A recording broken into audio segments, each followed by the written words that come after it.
opened their doors. They say disasters don't just destroy buildings, they move things. Not just people, but things that were never meant to move. The earthquake hit Grayford at exactly 2:11 a.m. No warning, no mercy. In under 40 seconds, an entire city folded in on itself. Concrete snapped like paper. Homes that had stood for generations collapsed into dust. And when the shaking stopped, something worse followed. Silence. The kind of silence that makes your ears ring. The kind that feels watched. Thousands of people were displaced overnight. With nowhere else to go, they fled to the neighboring city of Ravenhill, a quiet, old-fashioned town known for two things: tight-knit families and unlocked doors. Ravenhill became a refuge. Churches turned into shelters, schools became dorms, and regular people did something extraordinary. They opened their homes to strangers. If someone knocks, people said, you let them in. On the far edge of Ravenhill stood an old wooden house, half swallowed by trees. It belonged to Arthur Coleman, a 68-year-old widower with tired eyes and shaking hands. He lived there with his son, Ethan Coleman, 26, quiet, socially withdrawn, the kind of guy who noticed details others ignored. That night, Arthur left the porch light on. At 2:17 a.m., someone knocked. Not loud, not desperate, just 3 soft knocks. Ethan froze. Dad, who comes out this late? Arthur didn't hesitate. Someone who has nowhere else to go. When Arthur opened the door, the cold rushed in first. Then she stepped forward. Her name, she said, was Elena. She was tall, unnaturally so. Long jet black hair fell past her waist. Her face looked almost unreal, like it didn't belong to the same world as the ruined street behind her. But it was her eyes that made Ethan's stomach tighten. Bright green, wide, unblinking. I'm from Grayford, she said softly. Her accent didn't quite fit anywhere. American, British, something else layered underneath. I don't have anyone left. Arthur felt it immediately, that familiar pull in his chest, the same feeling he hadn't felt in decades. You can stay, he said, for a few days. The moment Elena crossed the threshold, the house changed. The air dropped 10 degrees. The floorboards stopped creaking. Even the old clock in the hallway stopped ticking. Ethan noticed something else. Her reflection in the hallway mirror lagged behind her movements, just by a second. That night, Elena was given the guest room, the room that once belonged to Arthur's late wife. Ethan didn't mention that part. The first night was quiet. The second night, Ethan heard footsteps on the stairs, slow, careful. When he checked, no one was there. The third night, a glass slid off the kitchen counter on its own and shattered. Arthur brushed it off. Old house. But Ethan couldn't shake the feeling that something was learning the layout. Elena spent most of her days standing by the window, staring at the forest behind the house. She barely ate, barely slept. Sometimes Ethan caught her whispering, not on the phone, but to the corners of the room. On the 4th day, Arthur knocked on her door, just to talk. Can I ask you something personal? He said gently. Elena turned toward him. Yes. Are you married? For a long moment, she just stared. Then she smiled. No. Arthur swallowed.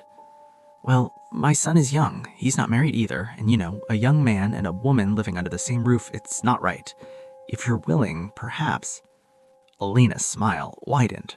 Just a little too wide. I don't mind, she said.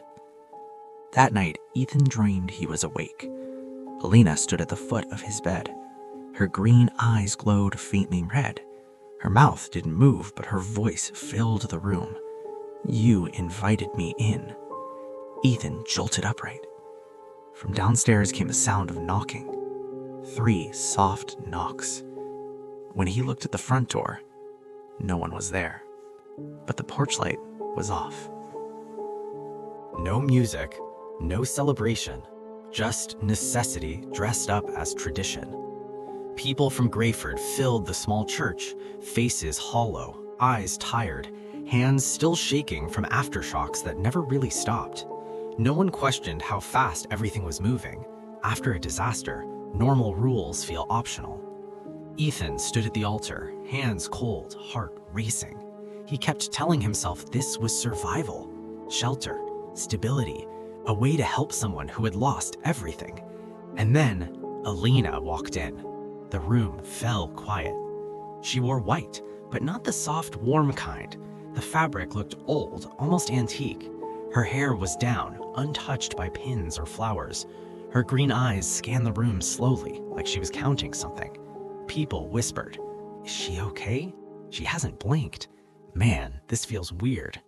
When the priest said, "You may kiss the bride," Alina didn't look at Ethan right away. She looked at the priest first, then the ceiling, then finally, Ethan. She smiled. Ethan felt dizzy the moment their lips touched. Cold. That was the only way to describe it. That night, the house felt different. Not darker, heavier. Arthur went to bed early, satisfied, convinced he had done the right thing. Ethan and Alina entered the bedroom in silence. "You must be exhausted," Ethan said, trying to sound normal. "Long day." Alina nodded and lay down, fully clothed, on her back, eyes open. Minutes passed, then more. Ethan turned toward her. You okay?" "Yes," she said calmly. "You don't sleep much, huh?" "In my kind," Alina replied, her voice flat. "Sleep is optional." Ethan laughed nervously. Funny. Alina didn't laugh back. At 3:12 a.m., Ethan woke up.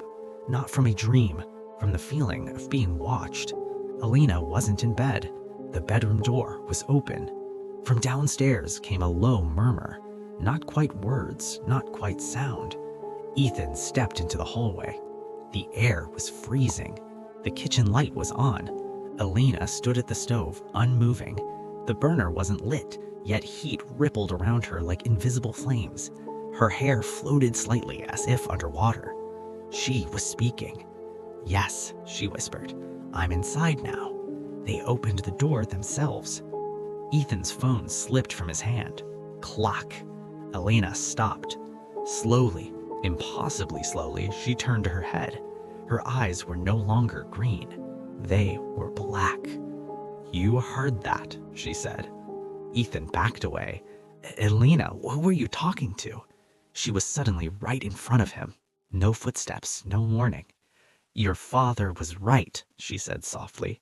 "A man and woman shouldn't live together without binding." Her fingers brushed his arm. Her nails lengthened, sharp. "You belong to this house now." Ethan ran. He locked himself in the bathroom, heart pounding, trying to rationalize everything. Stress, trauma, lack of sleep. That's when he noticed the mirror. His reflection blinked. He didn't. Behind him, written in steam on the glass, were symbols, curved, ancient, burning. From the hallway, Alina's voice drifted in, layered with others. "We're almost ready." Downstairs, Arthur woke to a smell he recognized instantly. Burning wax and something older. He rushed to the basement door and found it open. Inside, candles were lit in a perfect circle, and at the center lay a book Arthur had buried decades ago, the book he never burned.